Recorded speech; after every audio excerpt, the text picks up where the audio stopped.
জি আলহামদুলিল্লাহ। অনেকেই প্রশ্ন করেন যে ভাই আপনি মাদ্রাসায় পড়ালেখা করে কেন আপনি ব্যবসায় আসছেন চাকরি না করে। আসলে মাদ্রাসায় পড়ালেখাটা তো ভাই আল্লাহর জন্য হয়, এটা কোনো চাকরি বা ব্যবসার জন্য হয় না, ঠিক আছে।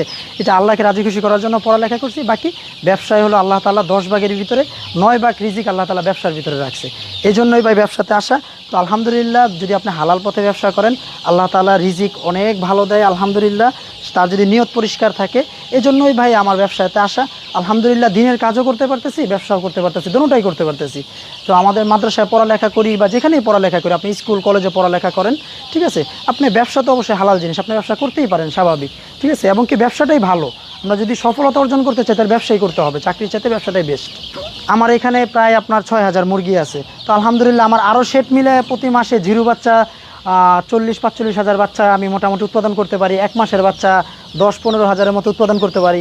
তারপরে মাংসের মুরগি আপনার 700-800 কেজি বা আপনার আরও বেশি মোটামুটি দিতে পারি প্রতি মাসে।